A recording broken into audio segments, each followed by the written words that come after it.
Last week on It Came From Pluto TV, we covered the manliest sport in the world, bowling.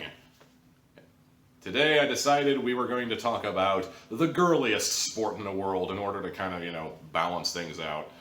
Also to justify the fact that I looked up 2 sports movies in the span of 2 weeks, and sports movies appear to be my worst performing reviews, so I figure I'll do one more and then I'll never touch the sports section of Pluto TV ever again, and it would only make sense to do the girliest sport I can think of.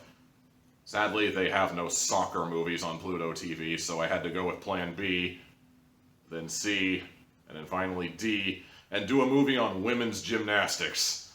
And it's right about here that I have to confess that I know very little, if anything, about gymnastics. I know that there's a balance beam, I know there's bars, I know women do the uneven bars and men do the parallel bars. I don't exactly know why, but I have a couple of theories. I know, what else is there? I know Simone Biles is a gymnast, but that's less to do with the fact that I actually watched gymnastics and more to do with the fact that pretty much after the 2016 Olympics, Simone Biles was basically all over the place back in the year after, just all over radio commercials. She was on every late night show, etc. And finally, the only thing I really know about gymnastics is this was this sport that introduced me to the concept of the leotard, or basically a turtleneck sweater and a pair of granny panties grafted together into one definite article of clothing. Not going to lie, I think 11-year-old me was also kind of fascinated with leotards, possibly to the point where it might be a bit of a thing that I might have had. Don't judge me!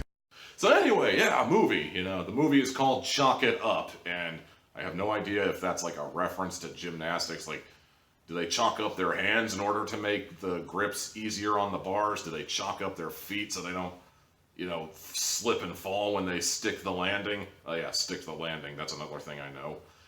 Do they chalk up the mat so, that's where they're supposed to land? Or do they, mark their landing spot from where they're supposed to? I don't know, okay? I really don't.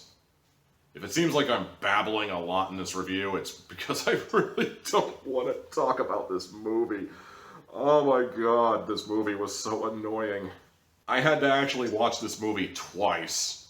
And when I say twice, I technically mean I watched it 1.5 times, because the first time I tried to watch this movie back on Monday, I had to actually stop the movie halfway in and take a day-long break because, oh my god, this movie is so annoying.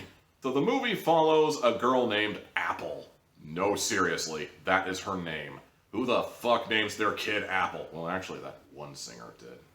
It follows the girl named Apple, and she's dating a guy named Todd, and the only reason she's at college is to find a husband, because that's what women do, Then one day, Todd leaves because the rugby team has no funding and has to be discontinued because of Title IX in the NCAA. So she has the idea of setting up a gymnastics team in order to bring back the rugby team and keep her boyfriend back in college. Unfortunately, the boyfriend is not interested, and she quickly learns the lesson that girl power travels over all, and that girls are great, and that totally being independent and strong, and that whatever. I'm done. Fuck this. I feel like I should be showing this movie some degree of mercy, because it clearly isn't supposed to be taken especially seriously. It's supposed to be a comedy. Unfortunately, this is yet another movie that came from an era that mistakes annoying and amusing for synonyms. Because this character, Apple, oh my god, she is so annoying. She's bubbly, she's perky, she's a blonde, she's ditzy and bedazzles things, but she's also super smart enough to grade everybody's papers, and she's a rocket scientist level genius, but she's also bubbly and she can do everything. She is such a fucking Mary Sue kind of character. And then she's got her roommate, who's a real creepy girl who's obsessed with the CIA, and she's gonna be in the CIA. and she's gonna do her paper in order to get into the CIA because CIA tactics of the CIA. Did I mention I'm going into the CIA? I think it's really important you know I'm going into the fucking CIA! I get that this movie might not have been made for someone like me, and that's fine, but honestly, I have a hard time imagining even the demographic that this movie is aimed at would get anything out of it. I found out eventually that this movie was made in 2016, and I find that baffling because between the fact that annoying and hilarious are the same thing according to the people writing this movie, coupled with just how the movie was written overall, this movie feels like it was released in like 2006 or 2007, or at absolute latest 2010, like Dinner for Schmucks. It's like it has that kind of weird sort of vibe about it where like this movie feels like it's 6 years out of date, considering when it was released. It's definitely 9 years out of date at the time I'm recording this review of a movie, but it's like, it's just amazing. Then I realized this movie was apparently released exclusively for free services like Pluto TV or Google Play or iTunes, and it's like, oh, yeah, no wonder. There's part of me that is convinced that this movie was originally intended to be part of, like, Disney's lineup, or, like, maybe a Nickelodeon made-for-TV movie, or just something like that.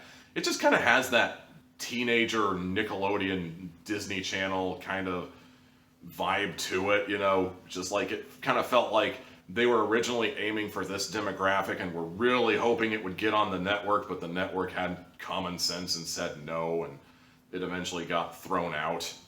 I will give the movie this much, though. They actually did get an actual honest-to-God gymnast to direct the movie and to do the choreography, so I'm going to take a wild guess and say that the gymnast routines you actually do see in this movie are pretty legit. Like, you could actually see this sort of routine going on in, like, the college sports, in the professionals, maybe the Olympics, you know, that sort of thing. And that's kind of a nice touch, but that's basically where my positivity towards this movie ends. I'm also willing to admit that, yeah, it's an amusing concept that the entire reason this girl wants to break the glass ceiling, y'all, and form the first gymnastics team that this college has ever seen, and female empowerment and whatever, is so she can get a boy back. You know, that's kind of amusing. Not hilarious, maybe not even funny, but on paper it's amusing, but it's just so transparent that this plan is not gonna work. And I'm not saying this as a guy who's seen like hundreds of movies in his lifetime. I'm talking about like just a 5-year-old can already predict that this plan isn't gonna work. Come on, people. Regardless of whether or not you're in the demographic for this movie, I honestly have a hard time imagining anybody liking it. Prove me wrong, but honestly, I think you're better off just avoiding it. I give Chalk It Up 1 hat out of 4. And that's going to do it for this week's It Came From Pluto TV. Be sure to do the old YouTube shuffle. That's like, comment, subscribe, ring the bell, and be sure to check out some of my other videos down there. Until next time.